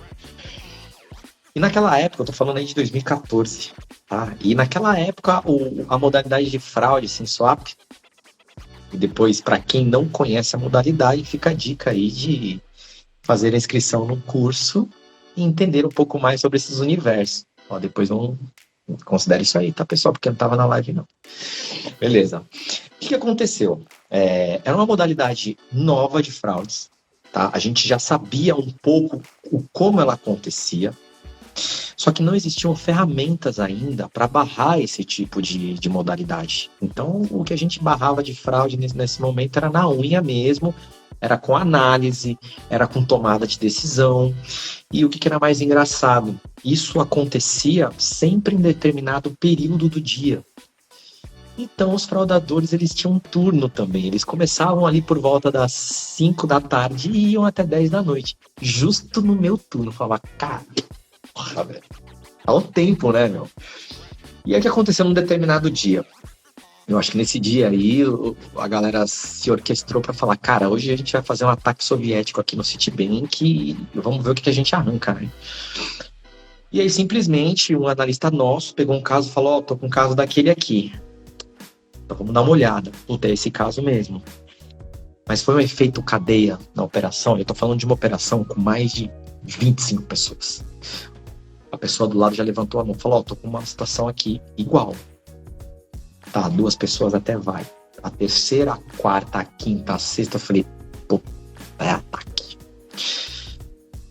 E aí é o seguinte, você tem que tomar decisões com poucos insumos e muitas vezes, naquele momento, você não sabe se é a melhor decisão ou não. É muito E se você não tomar uma... E se você não tomar uma decisão, é uma decisão também, o estrago pode ser muito maior. Então, nesse momento, a gente parou a operação. Eu parei a operação e falei, pessoal, a gente não tem muito o que fazer. Se a gente for tratar caso por caso, até tentar mitigar o que está acontecendo, hoje a perda financeira vai ser uma das maiores da história. O que a gente vai fazer? A gente não vai mais ligar para cliente nenhum. E se vocês analisarem os pontos A, B e C e todos eles forem positivos, vocês vão detalhar uma operação de cartão de crédito, tá? Cliente Citibank, cliente premium, cliente com limite altíssimo. Enfim, se vocês entenderem que esses 3 pontos aqui estiverem dessa maneira, cancelem o cartão, nem perde tempo ligando para o cliente, porque se você tentar ligar para o cliente, quem vai atender é o fraudador, porque ele está de posse da linha do cliente. Todo mundo, cara, você tá louco. Falei, é o que a gente tem na mão. Tem certeza? Eu falei, é óbvio que eu não tenho certeza, mas é o que a gente tem na mão para fazer. E a gente vai fazer. Beleza, a galera começou. Isso aí foi até cerca de quase 9, 10 horas da noite. Nesse paralelo, eu tentei ali contato na época com a minha gerente, enfim, aí por algumas razões a gente não conseguiu se falar, né? Bom, terminou esse horário, aí o ataque ele diminuiu, como tinha horário de início e fim, a galera terminou o turno dela também, né, os fraudadores. E aí eu fiz um consolidado de toda a catástrofe que aconteceu e que a gente conseguiu pelo menos mitigar ali boa parte das perdas financeiras. E aí nessa noite foi uma ordem aí de pelo menos quase 350 cartões de clientes cancelados por feeling. Bom, eu fui para casa com um sentimento. Eu falei, bom, ou amanhã eu tô na rua, ou essa ação pelo menos surtiu algum efeito. Cara, eu só vou saber amanhã. Beleza, acordei no dia seguinte já com o meu telefone tocando, mas o que aconteceu? Eu falei, não, cara, acho que é a segunda opção mesmo, acho que eu vou pra rua, viu? Falei, oxe, eu vou chegar mais cedo e aí eu mostro o que aconteceu e tal. Resumo, de todos desse universo de cartões que foram bloqueados, me recordo como se fosse hoje, tiveram 2 cartões que foram bloqueados erroneamente. Um universo de mais de 350. E, de fato, todos os cartões estavam comprometidos. Eu falei, cara, se eu for pra rua, eu fui com uma decisão certa que eu tomei. Eu sei que vai ter cliente reclamando que o cartão foi cancelado, que passou vergonha, que tentou utilizar ali num ponto de... Enfim, seja num estabelecimento e não conseguiu, apesar de ser à noite. Transação pela internet, o cliente não ia conseguir mais fazer. E aí, em cima das ferramentas que nós tínhamos, com os insumos que nós tínhamos, essa foi a melhor decisão naquele momento. E aí, no dia seguinte, eu conversei com a minha superintendente lá. Cara, isso aqui foi muito sinistro. E eu só esperando a pancada. Ou o papel para assinar. Ou para ir para o RH. E aí ele falou, não, foi a melhor decisão tomada. É isso mesmo. A gente agora tem que ver como que a gente envia esses cartões de maneira massiva. E aí foram implementados depois outros processos que aí dificultou um pouco mais a vida da galera que estava praticando esse tipo de fraude. Então, esse é um exemplo ali que ele é latente no meu cérebro. E só para trazer que é o seguinte, estar nessa área é tomar decisões diariamente. E você vai se deparar com diversos momentos onde você não tem as melhores ferramentas para tomar aquela decisão e nem tem os melhores insumos para tomar aquela decisão. Até porque, para gerar essas informações, demora. E essa janela pode ser crucial para que você tome uma decisão ali minimamente assertiva. Então, esse é um exemplo bem Sabe que vou registrar uma frase aqui que me inspirou aqui, uma frase que eu vou usar nas nossas formações aí. A todo dia você toma uma decisão que pode mudar a sua carreira. Exato. Todo dia você toma decisões que podem mudar a sua carreira. Seja decisões que mudam a sua carreira em direção ao sucesso ou a direção a um fracasso.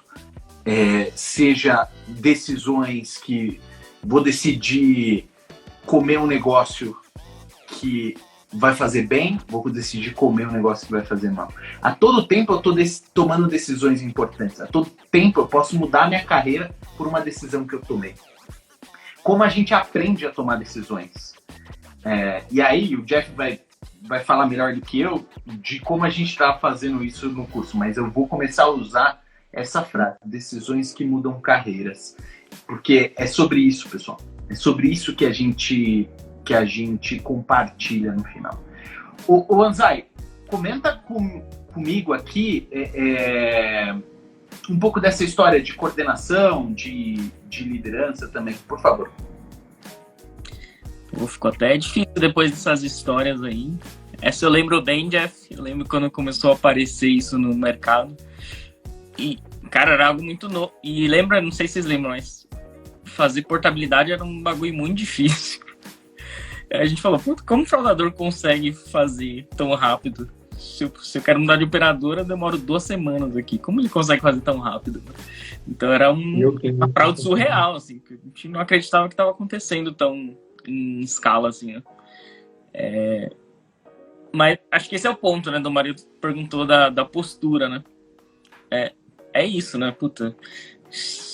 Mesmo que o Jefferson tivesse errado, foi a postura, né? Então, tô vendo que tem um monte de gente da equipe dele aqui. Puta, foi a postura que ele teve como líder de tomar essa decisão. Podia ter errado e bloqueado um monte de cliente premium. Mas, porra, a postura que ele fez evitou uma perda gigantesca, né? Agiu como dono. E acho que na minha carreira, mais falando um lado pessoal, acho que toda etapa que eu fui tendo, cada líder, eu tive exemplos de atitudes que me marcaram, assim. Algumas marcaram mal, mas mesmo assim sentiram uma lição. Mas muitas lições boas, assim. Então, eu falo que na minha carreira de gestão, o pulo mais difícil foi virar coordenador, assim, porque é quando você começa a tomar as primeiras decisões, né? Então, acho que depois que vira gerente, você já está mais acostumado, assim, mas de coordenação é muito difícil, porque você começa a ter que tomar essas decisões, né? Tem que bancar a sua escolha. E eu lembro de uma fraude também, e que nessa época a gente estava com troca de funções no banco também. Então, no dia da fraude estava eu direto com o diretor, que era novo de área também. Então a gente começou a tomar fraude num produto específico, e na época cuidava dos números, então tinha tudo que eu precisava para tomar decisão, né? Girei todos os números, vi quanto que estava tendo de aprovação boa, quanto estava tendo de fraude, então sabia que a fraude era uma coisa inviável, assim, que o produto não estava rentável, né? E aí faz o que todo mundo faz, que o Jefferson comentou, puxa um War Room para discutir isso, né? Puxa o pessoal de produtos para entender. E na época, tentando negociar, né? Ó, tô avisando que o produto tá tomando muita fraude, a gente tem um potencial grande de perda aqui, o que a gente vai fazer, né? Isso ficou meia hora discutindo todo mundo, e aí entrou na época o diretor lá, né? Então, cara, ele ouviu 5 minutos de conversa e ele falou: fecha o produto, não quero mais saber, não. Fecha o produto, não vai mais transacionar nada, o risco tá muito grande, então vamos fechar o produto agora. E todo mundo ficou quieto e ninguém nem conseguia discutir mais com ele, até porque os números já provavam isso, né? E até voltando no ponto anterior, quando você está nessa cadeira, o accountability pesa mais ainda, né? Porque geralmente você está numa posição que você já é estatutário, então você responde pelo resultado, né? Você responde por uma lavagem de dinheiro, um crime, vão ser responsável por isso, né? Então o accountability fica forçado, né? Quando você está numa posição dessa. Então o cara tomou uma decisão que, para mim, na posição de coordenador, estava tão longe de tomar essa decisão que nem passou pela minha cabeça oferecer isso, sabe? Vamos fechar o produto aqui. Então me marcou bastante, tanto que eu tive um papo com ele depois. Eu falei, mas você esperava da minha cadeira que eu tivesse tomado essa decisão também? E aí ele deixou mais tranquilo. Ele falou, não, na sua posição eu sei que não era difícil bancar isso, dar esse truco, né? Porque eu sei o quão pesado é uma decisão dessa, né? Porque a gente afeta muitos clientes bons, muitos negócios, né? Então foi um aprendizado gigante, assim, de um espelho, né? De putz, como a gente tem que agir nessas situações. Como eu posso agir nessa situação, né? Então são situações que acabam marcando e a gente vai levando em cada passo da nossa carreira, né? Até uma hora que quem tem que tomar essa decisão é a gente mesmo, né? Sabe que isso me faz pensar, a gente fala muito dentro da RLA sobre isso, né? Falamos no painel também, Marcião, que você tem que ter os hard skills, você tem que saber o que analisar, como chegar na fraude, como chegar analisar os indicadores e tal. Você tem que ter soft skill, que é tudo isso que a gente está comentando aqui, coragem, iniciativa, accountability. Tudo isso passa, todas essas posturas, né, essas habilidades, que são treináveis também, pessoal, são treináveis também. São soft skills, né? E isso que o Anzai comentou agora me traz uma reflexão, que é o quão você precisa ter uma rede de apoio, uma rede de pessoas que você pode se apoiar, né? Alguém que você pode contar, seja um gestor, né, direto, seja alguém de outra área que você confia, seja um parceiro, tipo, pegar o celular e mandar um WhatsApp pro Marcião e falar, Marcião, eu tô com essa situação aqui, já passou por isso? O que eu faço, cara? Então, como você ter boas conexões, como nutrir uma rede de conexões, fazer parte disso, faz a diferença no dia a dia, né, cara? Porque você não é obrigado a saber. E talvez você fique inseguro na hora de tomar a decisão. E como é bom ter alguém que já passou por isso e fala assim, não, cara, vai, é isso. Confia. Alguém que confie em você, alguém que aposte em você, né? E eu sei que eu tive o privilégio de ter grandes gestores que sempre acreditaram em mim. Mas eu sei que alguns gestores, eu tive alguns que não acreditaram. E o quanto é difícil isso, cara. E se você não tem um gestor hoje que acredita em você, procure fora. Mas não procure fora da instituição, tipo, vou sair do trabalho. Não, cara. Talvez o que você precise é uma outra pessoa que te faça enxergar a situação de outro jeito, faça você começar a agir de outro jeito, mas que acredite em você, no seu potencial. Então, nutrir uma rede de pessoas fundamental para o seu sucesso. A gente falou de como crescer a carreira, hard skills que o pessoal falou, soft skills todos que o pessoal falou. E aí a gente vai sempre postar aqui um resumo da live. Vocês podem pegar lá tudo que o pessoal falou, que eu nem lembro tudo. E essa rede de conexões, né? Isso faz sentido, pessoal? O que vocês acham? Eu tenho um ponto muito importante, que a rede de conexões hoje ela é fundamental, até pela velocidade do como as coisas acontecem no mercado. Mas tem uma característica, e eu acho que isso precisa ser atribuição dos líderes, que é o quê? Não importa o seu grau de liderança, se você é um head, se você é um gerente, se você é um coordenador, antes de mais nada, acredite no seu time. Porque muitas vezes o seu time, ele tem um potencial, só que nas vistas do seu time, você não dá esse empowerment para eles. Então eu tive a satisfação até hoje, em todas as instituições que eu passei, eu falo de Citibank, eu falo de Mercado Livre, eu falo de Banco Original, eu falo de Cielo, e eu falo hoje, na atual instituição que eu estou no Bank, que eu admiro o time pelo qual eu faço a gestão. Eu admiro as pessoas. E em cima dessa admiração que você deposita, as pessoas sabem que você, enquanto líder, você pode confiar nelas. Pode ser que naquele primeiro momento você não tenha tido o resultado que você esperava. Certo? Por quê? Você tem profissionais que estão numa curva de aprendizagem, mas eles têm vontade, brilho nos olhos para poder entregar aquilo que a gente busca. Então, isso para mim é primordial. A partir do momento que você consegue admirar o seu time de maneira sublime, cara, o seu time ele vai correr para fazer aquilo que é necessário. E muitas vezes o time ele corre, ele tem que correr pela instituição, pelo propósito pelo qual ele está ali trabalhando.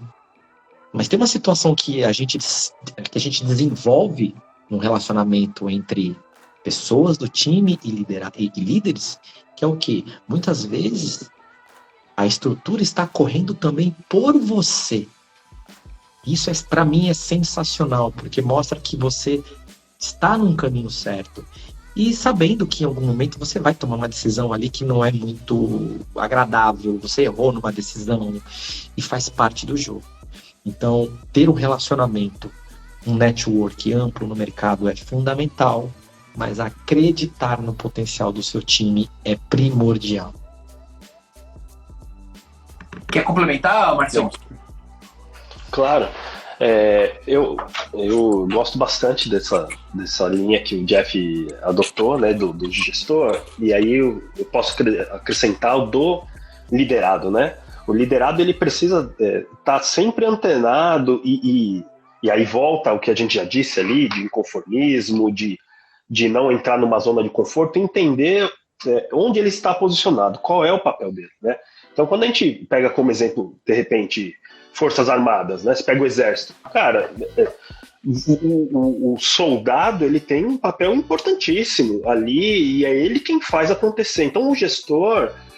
chega momentos que o gestor ele pouco executa, na verdade ele é o facilitador, é o cara que vai à frente, ele é uma liderança, por exemplo, né? Ele é um cara que se tiver que carregar mais peso, etc, até por conta da posição hierárquica, mas quando o analista, né? E aí depende da posição do analista, ele está dizendo do cara que está subordinado ali na execução, ele precisa também ser muito realista, né? Não é nem aquele cara pessimista, nem apenas otimista, né? Porque o otimismo faz parte, é ótimo trabalhar com pessoas otimistas, né?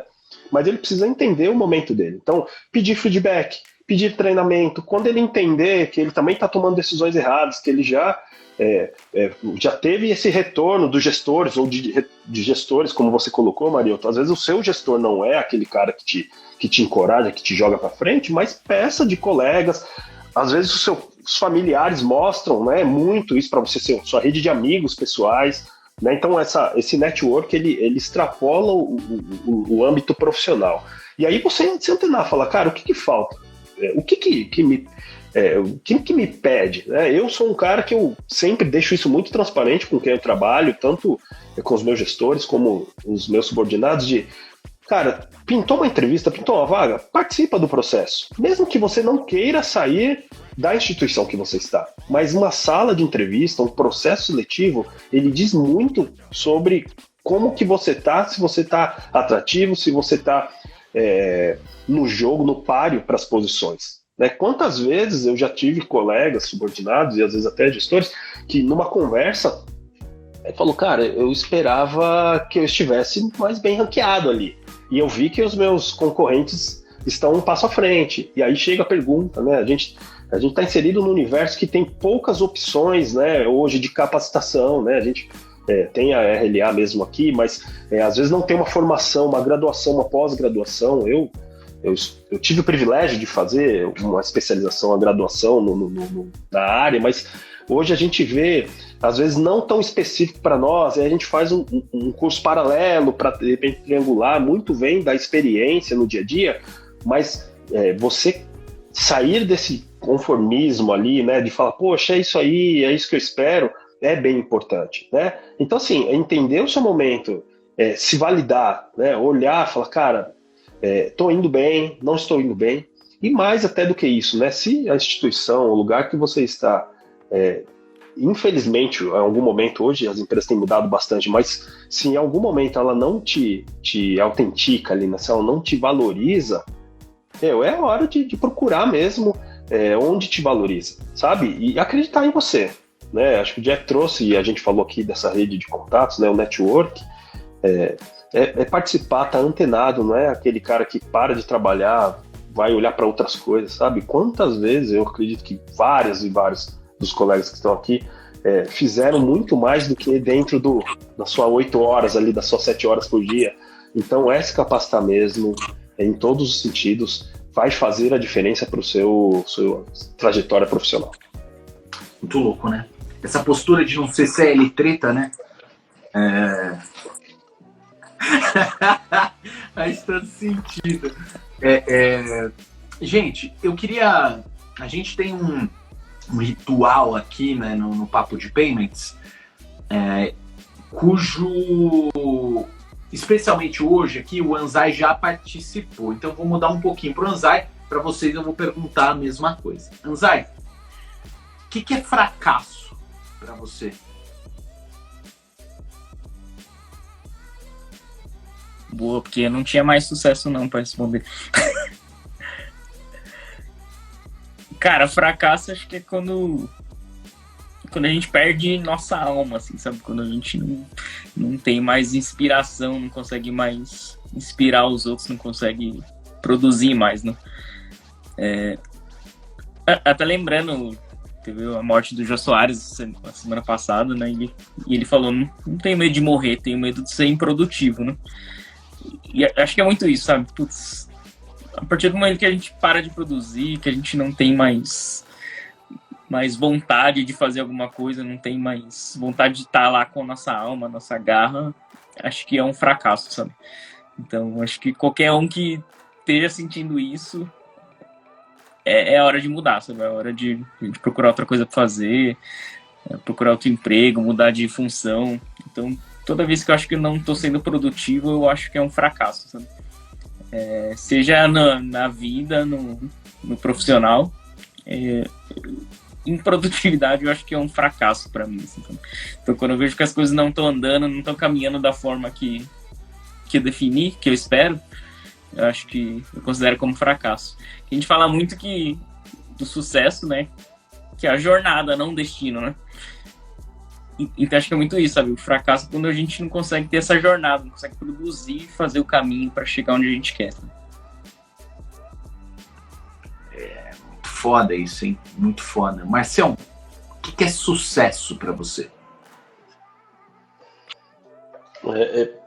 Bom, eu acho que o Anzai acabou trazendo o que eu tenho em mente mesmo como sucesso, né?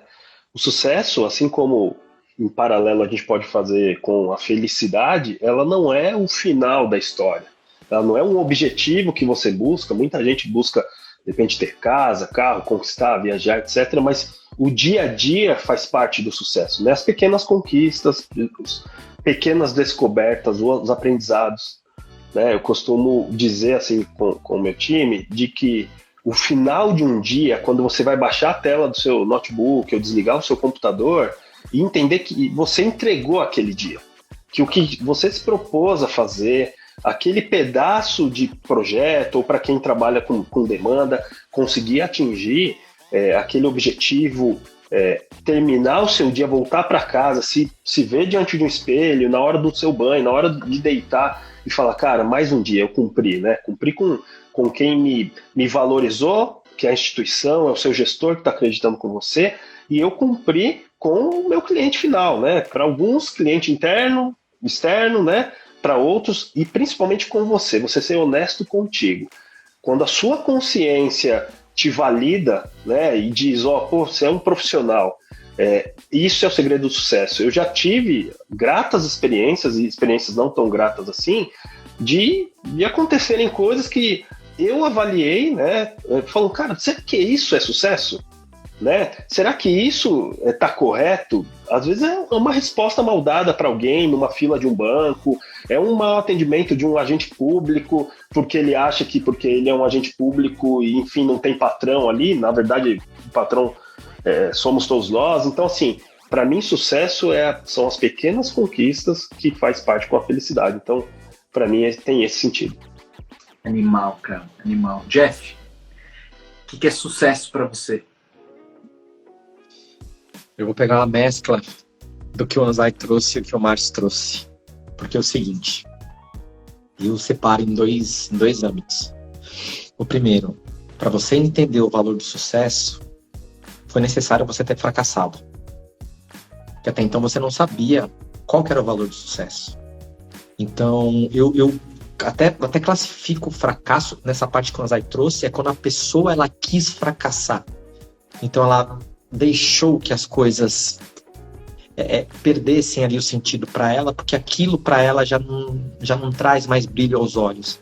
Então ele deixou de ser um bom profissional, uma boa pessoa, enfim, num relacionamento, numa situação familiar, enfim. Tem o fracasso que acontece com aquele profissional que está tentando fazer o melhor.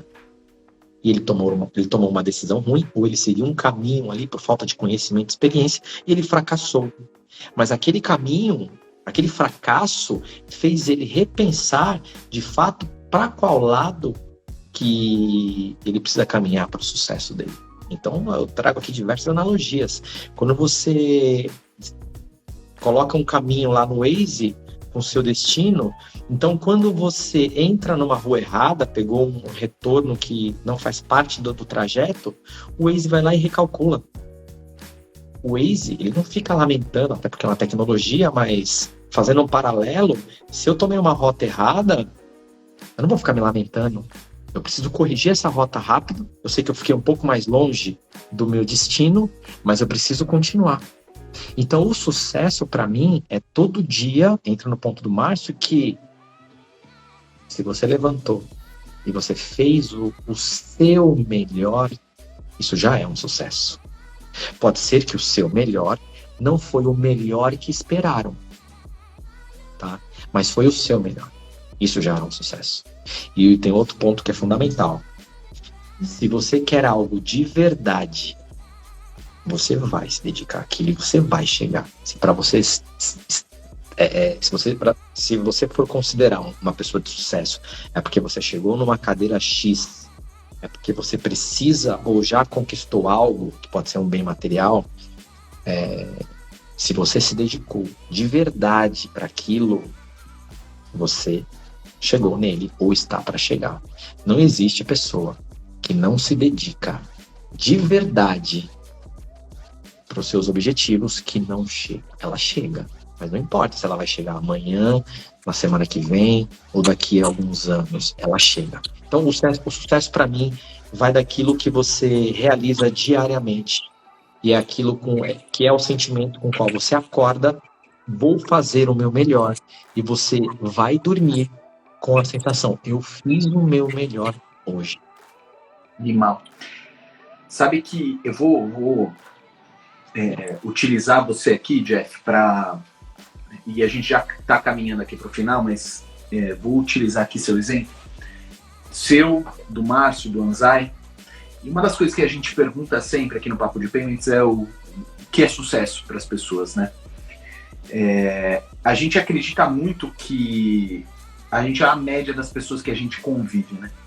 E ter pessoas que compartilham dessa energia, tipo, cara, eu quero acordar, quero fazer o meu melhor, eu quero estar consciente do que eu tô fazendo, é pra cá que eu quero ir, porra, não tô conseguindo, eu quero outra coisa, mas que não perde essa energia.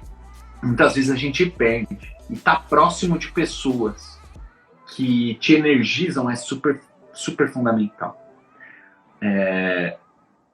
Os 3 aqui que estão aqui são membros, né, da RLA, né, fazem parte ali do nosso grupo, que depois a gente conta em uma próxima live aqui o que é a formação, o que é ser membro do Fraud Bootcamp e tudo mais, né. Para quem não pegou, né, o Fraud Bootcamp é a primeira formação de fato de fraude, né, prática que lançamos no mercado, né. E ouvir isso de vocês, gente, me dá... Puta, eu fico muito, muito feliz, assim, muito feliz de estar podendo transbordar isso para mais gente, sabe? Essa energia de vocês, esses ensinamentos que vocês têm. Então, poder ter criado esse espaço e poder transbordar isso na vida das pessoas, para mim está sendo um sucesso, tá? Então, queria agradecer vocês 3 por isso. Queria comentários finais aqui. Vamos comentários finais. Anzai, comentários finais aí, agradecimentos e como as pessoas te acham no LinkedIn. Bom, é fácil, pessoal. Renato Anzai no LinkedIn. Pô, agradecer de novo o papo, um monte de gente vendo nesse horário nobre. Só lembrando, quando o Jefferson estava falando, o Jefferson, ele contou, ele tinha o horário da tarde, né? Então ele entrava meio-dia e ia até a noite. Só que aí você vê da pessoa, né? Não é que ele dormia até às 11 e entrava meio-dia. Era meio-dia, ele tinha acordado às 5 da manhã já. E morava em São Paulo, tinha ido até Ubatuba surfar, voltou e foi trabalhar. Então você vê a disposição do Jefferson, fala, mano, você não fez isso, fala, você não fez tudo isso já hoje. E fala, putz, tá na praia agora e voltei. Falei, caralho, isso que é disposição, E, puta, agradecer mais o convite do papo, putz, tá sendo muito legal, acho que uma iniciativa que o Mariotto puxou e tá dando super certo. Super legal os feedbacks, legal ver a galera comentando aí, então, putz, comentem mesmo o que vocês estão achando, que acho que isso que faz a gente continuar, né? E obrigado, Marcião e Jefferson, por terem participado aí. Marcião, comentários finais e como as pessoas te acham no LinkedIn. Bora, vou começar pelo final aí. Me encontro com o Márcio Lima de Souza. Eu compartilhei também lá a live. Quem tá seguindo a RLA, acho que é fácil de me encontrar também. E acho que é um agradecimento, acho que até uma oportunidade bem bacana, até porque isso vai ficar gravado, de agradecer os profissionais com quem eu trabalhei, em todo sentido, não vou citar nome aqui, porque seria até bem difícil, mas eu aprendi com todos, de alguma forma, até com aqueles que, na nossa visão, não foram tão bons, a gente aprende, né? Às vezes a gente aprende até como não ser, né? E assim, são momentos diferentes, né? Às vezes a gente tem gestores um pouco com uma linha diferente, ou colaboradores que às vezes não estão no momento bom, então a gente aprende, nos faz diferente, né? E faz chegar onde a gente chega, né? A bagagem acaba enchendo, o couro, né, vai engrossando, então nos faz profissionais diferentes. Então, eu acho que foi essa trajetória, né, essa jornada que nos valida e nos faz estar em momentos como os de hoje, que, cara, assim, faz muito sentido, e agradecer não só ao Mariotto, a você, Mariotto, mas a instituição, a RLA, de dar essa voz, dar essa oportunidade, né, porque eu até brinco com a galera que parece que a gente às vezes vivia no submundo ali, tendo encontros informais, por conta das instituições que às vezes torcem o nariz, pô, você vai falar com fulano, vai ter encontro com Beltrano, a gente quase que tinha que fazer coisas por debaixo dos panos, e na verdade não tem concorrência aqui. é aprendizado contínuo, né? Então é agradecer a oportunidade mesmo de compartilhar com essas feras, né? E tem mais gente aqui que estão aí nos assistindo, que nos assistiram, e que já participaram desse papo e que participarão. E espero mesmo e realmente ter contribuído aí um pouco com as conversas, com a experiência, com um pouco dessa racionalização de por onde seguir. Eu acho que é enriquecedor, e conte com a gente mesmo, conte comigo aí. Não só você, a instituição, como os colegas daqui. Muito bom, Marcião, obrigado. Jeff, comentários finais aí, agradecimentos, jabá se tiver vaga também. Claro, vamos lá. Primeiro, o agradecimento aqui por esse espaço.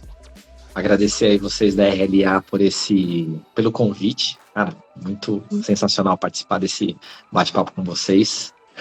Anzai me resgatam. Realmente eu fazia isso.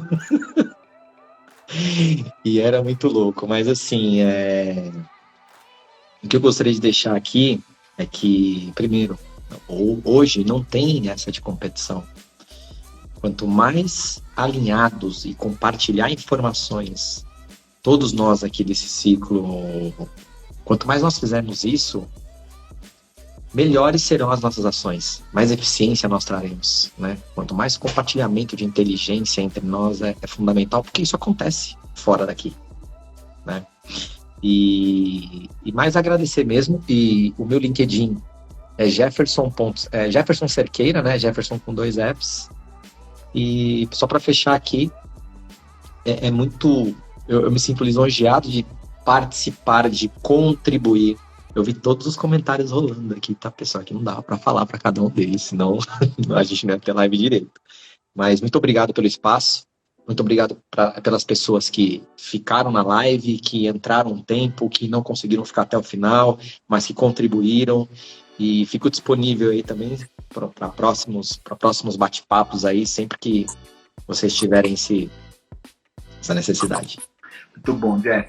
Para todos que acompanharam a live, meu muito obrigado. A gente se vê na semana que vem, no quinto episódio do Papo de Payments. Para quem quiser saber mais sobre o Fraud Bootcamp, basta acessar lá no nosso site, nosso LinkedIn, a gente tem todas as informações lá. A gente vai abrir inscrições para a turma 3 do Fraud Bootcamp agora no final de agosto. Então se preparem que tá vindo por aí, tá bom?